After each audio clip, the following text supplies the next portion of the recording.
Merhaba arkadaşlar, bir yeni temettü videosuyla tekrar beraberiz. Başlamadan önce kanala abone olarak ve zil bildirimlerini açarak bana destek olabilirsiniz.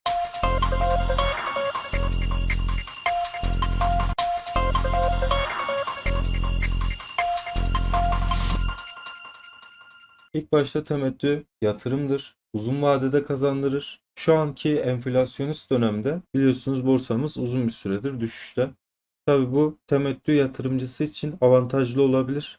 Temettü yatırımcısı uzun vadede bileşik getiriye odaklanmalı. Bunu biliyoruz hepimiz. Karlı şirketlerde birikimler büyür. Şirketler kar ettiği ve karlarını arttırdığı sürece temettü ödemeye de devam ederler. Şu anki zor süreçte bile temettü ödeyen firmalarımızı, geçmişe yönelik krizlerde bile güçlü çıkabilen karlı büyük firmalarımızı, temettü firmalarımızı toplarsak, şayet temettü yatırımı yapıyorsak ileriye dönük güzel zamanlardayız. Aslında sürekli alımların ileriye dönük baktığımızda daha çok kar getirebileceğini, bir potansiyel olabileceğini düşünebiliriz. Temettü ödemesi sadece şirketten alınan kar payını değil, şirketin kar ettiğini ve bunu ortaklarıyla paylaştığı için istikrarlı ödeme yapabiliyorsa karlılığındaki istikrarı da gösterir. Uzun vadede temettü ödeyen şirketler istikrarlı bir getiri sağlar bize. Kurumsal yatırımcıların dönem dönem ilgisi azalsa da gelişmeler olumluya döndüğü zaman en hızlı tepki verdiği hisseler de bunlardır ve kurumsal yatırımcı da bu şirketlerden her zaman sepetine toplar. Bunu da ufak bir bilgi olarak vermek istedim. TradingView kısmında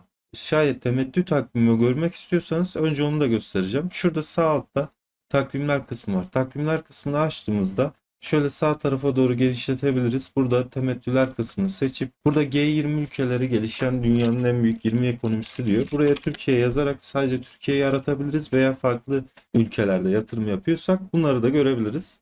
Bilginiz olsun. Şimdi ilerleyen süreçte burada kervan gıda, platform bunlara ödenenler şu an yakın zamanda Green Türk ödenmesi olacak. Daha sonra şuradan haftalık bazda geçişler yaparak mesela 16 Eylül 22 Eylül haftası boşmuş. 23 Eylül 29 Eylül haftasında 26'da Adel Kalemcilik var. 27'de Tüpraş var. O videoda en çok zaten Tüpraş'ı işleyeceğiz. Tüpraş'ın biliyorsunuz ileriye dönük yatırımcı sunumunda da veriyor. Yeni iş modelimiz ortalama %80 temettü ödememize imkan verecek ve böylelikle yüksek temettü ödeyen şirket olmaya devam edeceğiz diyor. Tüpraş temettü ödeme miktarlarını ve fiyatlarını arttıracak. Gelişen yatırımları var. İyi bir firmamız. Onun için Tüpraş'tan örnek veriyorum daha çok.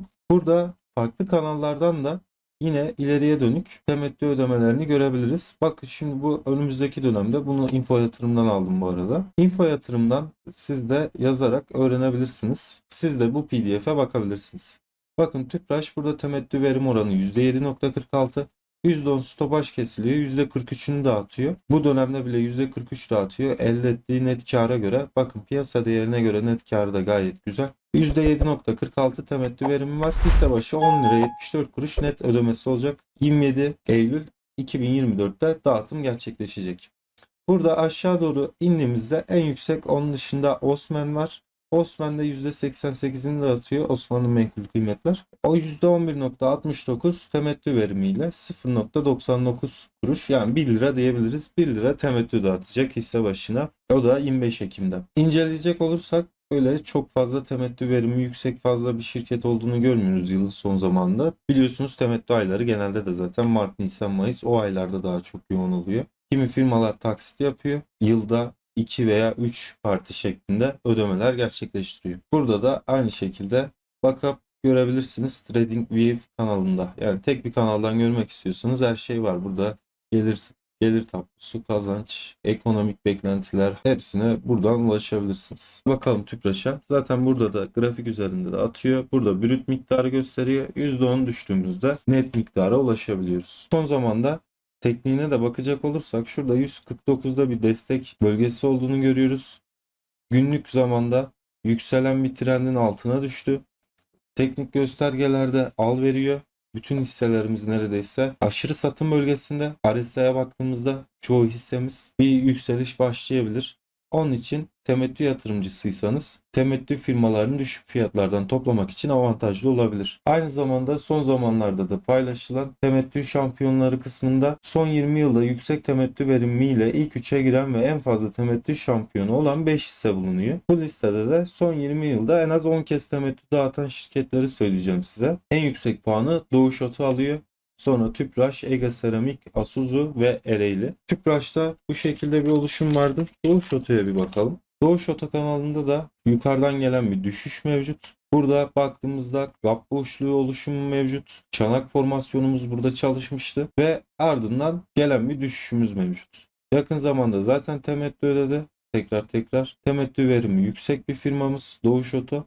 Yine onun da değerleri düştü. Artık burada bir desteğin de altına sarkma var. İlerleyen zamanlarda takip edebiliriz. Faiz indirimleri geldiği zaman mevduattaki, dolardaki, eurodaki artık artmayacağı zaman belki de insanlar tekrar mal almaya, yani ev, araba, taşınmaz almaya başlayacak. Böyle bir şey olduğu zaman da bu firmaları takip etmekte fayda var. İzlediğiniz için teşekkür ederim. Takibe devam edelim.